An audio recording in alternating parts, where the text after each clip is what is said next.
I had the misfortune of reading the books and watching the movies. So I was only ever really disappointed by this because it felt like a good premise not taken far enough. This is a new book that came out, apparently. Suzanne Collins put this out. My coworker from Hobby Lobby back in California read it and said it was a really good book. I don't like it when movies do that. Since I paused it already, I'll just throw that out there. I don't like it when movies stick the franchise title in front of, like, the prequel or spin-off title. Like, the book is just called The Ballad of Songbirds and Snakes. We all know what this symbol is. All the fans are gonna know. There's a natural goodness built into us all. Was that Eminem? That Is that Eminem? Dean Casca Highbottom. Yeah, that's some George R.R. Martin character naming right there. That reminds me of the gay knight in House of the Dragon named Sir Joffrey Longmouth, Knight of Kisses. Tyrion doing his acid so he can actually do the crap script. He's like, I 10 years of Game of Thrones for this. Oh, okay. I'm ready. Mans is dressed like a literal nun. He looks like he's about to start singing about how the hills are alive with the sound of music. Does this story take place in Scotland? Why is everyone wearing skirts? Why is everyone wearing skirts? What did I miss? I'm not a fan of it when movies try to explain the story of the film in the trailer. They will take, like, clips and snippets and audio files and they'll, like, mesh them together. And it'll be, like, it'll sound really unnatural. Listen. I have summoned you all here for the 10th annual...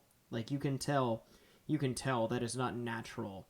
You can tell that's not how the lines are gonna go. What is her name? Rachel Ziegler.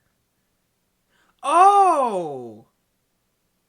Oh, that's where... Okay. Yeah. Shazam chick. Okay. I wonder if she'll actually do anything or if she's gonna just get bodied. I wonder if he's gonna spend the first 30 minutes hyping her up in the movie just for her to immediately get bodied because she's like a small girl. This statement is false. Some tributes exist strictly to be cannon fodder, or like a revelio for the Chekhov's gun. Like there was a tribute in the first book who all they told us was she had freckles and red hair and she stole crap. And then all she existed to do was steal some of PETA's berries and then reveal that the berries he had been gathering were poisoned because when she stole them, she had eaten a mouthful and then just died right there. You really want to take care of me in that arena? Start by thinking I can actually win. Dang, they are just taking the piss out of the dialogue in this trailer, man. I hate it. The dialogue, I can't even say it's written fine because they're not giving it to me straight. What they're doing is they're clipping up various scenes of the movie and slamming them together so they can make some, like, teaser dialogue, which it sounds terrible. It's jarring. I hate it. I hate how trailers do that. Give me just a few isolated, short, few-second scenes to tease the movie. And then call it there. Don't... It's dumb. Don't do it. Is this the same actor? Oh, no, it's not the same guy. Okay, let's see. By Jason Schwartzman.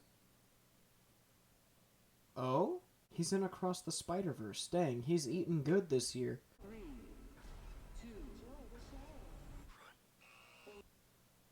So, yeah, this is painful. I agree. If we were to critique the premise and story, it's intriguing. It's interesting. Suzanne Collins had a very interesting idea. I don't think she took it far enough, though, in her original story and manuscript. I feel like she dialed it back. And then there's also, like, a weird tipping point. For the first, like, book and 3/4, Katniss seems, like, untouchable and unstoppable. Total Mary Sue, right? You can tell Suzanne's editor was just like, yeah, people are going to start tuning out if Katniss keeps being invincible. And so suddenly, out of nowhere, narratively, like, the universe just starts relentlessly shitting on Katniss. Yeah, and Suzanne Collins is another one of those authors in the same vein as the Twilight author. I don't know how much real-world romance experience this woman has, because, sure, Gale, I'm not saying Gale was a better alternative, but, like, the Peeta relationship definitely shouldn't have panned out. I don't know. As someone who's dated 3 real-life women, as someone who relatively knows how relationships function, that one should not have happened. Also, the 3rd book sucks, so there's that. This is gonna be, like, the most insane way of putting it into words, but it turns into, like, Saving Private Ryan meets Order 66 meets... I don't even know. You can tell she's, like, projectile vomiting all of these genres together for, like, the final arcs of her story. And then a lot of characters start acting, like, evil and selfish out of nowhere. Also, President Snow can get, like, one last gotcha at Katniss. He's like, see, it's not me, it's humans, it's people. Your kind are no different than my kind. We're all the same. And I'm like, sir? Then the movies are even worse, because there's some really neat ideas in the books that they just ixnayed from the movies. Walking around in the dark, ooh, scary, ooh, noise, ooh, someone died, ooh, brandishing bow, ooh, oh, something tackled me. Oh, what is this? Giant brown dogs! Giant brown dogs! They all look the same, just giant brown angry dogs. Is that Jared Leto? So, they're all a bunch of generic, chonky-looking doggos. Get up on the cornucopia so that way they can't reach you, because Big Heavy Dog can't climb metal for some reason. It's not like dogs can jump like 5 times their height or anything. Literally, I had an Affenpinscher, little tiny-ass terrier. That thing could jump on top of a house if it wanted to. They've got these weird faces, right? These weird-looking faces. The deal with the mutts in the book, not a single one of them looks the same. They all look different. They also all have collars. And each collar says a number. Yeah, those dogs looked pretty bad. It's not even that the CGI looks bad. That's just salt in the wound. Let me explain. You know what? Let me see if I could find the page. The mutts are beginning to assemble. As they join together, they raise up again to each stand on their back legs, giving them an eerily human quality. Each has a thick coat, some with fur that is straight and sleek, others curly, and colors vary from jet black to what I can only describe as blonde. There is something else about them, something that makes the hair rise up on the back of my neck, but I can't put my finger on it. For a moment, it hangs there, and in that moment, I realize just what unsettled me about the mutts. The green eyes glowering at me are unlike any dog or wolf, any canine I've ever seen. They are unmistakably human. And that revelation has barely registered when I notice the collar with the number 1 inlaid with jewels. And the whole horrible thing hits me. The blonde hair, the green eyes, the number. It's Glimmer. In the movie, they're basically getting hunted down by like a pack of mastiffs. That's basically what happens in the movie. But in the book, no, you're getting chased by like werewolves. Like unique werewolves built for each tribute. So I'm kind of nervous about reading the book, The Ballad of Songbirds and Snakes, because I feel like it's going to make a potentially mid-movie even worse. Hunger Games was where I first got caught on the Hollywood doesn't give a singular crap about adaptation train. If it's the briefest thing for me to focus on, that this little swing right here from him. Stuff like this was not in the original. It was very stagnant, which is why I couldn't take it seriously. There's a lot of stagnant camera shots.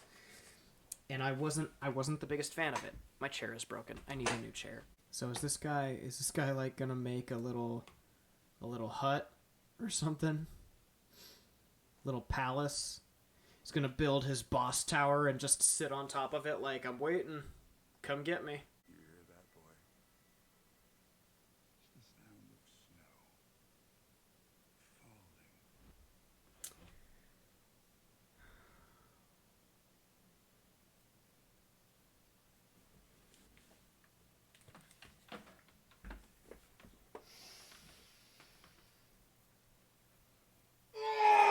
It fills my bosom with rage that I just needed to expel, not in the direction of my microphone, because I care about the quality of my viewers' and fans' ears. But, that was me giving off rage at Zilla, because I wasn't about to scream in the mic. That one line alone gets this video dislike. So, I hate it. The real reason that writers are getting less and less money nowadays is because they're being lied to.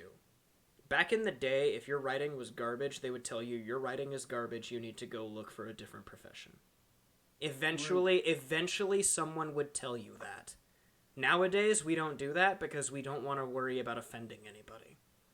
Facts. I know it's the stupid Andrew Tate red pill, everybody is so sensitive take, but like it's the objective truth. It's the only reason we have so many talentless, mentally deficient, emotionally bereft, baggaged people running the Hollywood sphere. Oh, 100%. It's the only reason it's there. And so because that's another reason, because they're not firing anybody, they're keeping everybody. There's less work to go around. Because here's Joe. Do you know why the writers are protesting? Why they're striking? Not really. I never really. Okay, the reason I'll just tell you straight away. They want to be paid hourly. They want to be put on a like an actual payroll, and they want to have like offices where they just go sit and write, which that's not financially feasible. With the amount of people who want to be writers, there's no way that you could sustain that kind of business. Exactly. Because like I would go and sign up for that, and with how low the bar of qualification is, I would definitely qualify. So yeah, the Writers Guild, they don't like the contracting aspect. Right. And I'm like, then why did you become a writer? A writer, in the first place, exactly. And yeah, it's I'm just glad they're doing it because it means that we might have some good television for a while. Oh, because fun fact, no writers who are decent at their job are striking.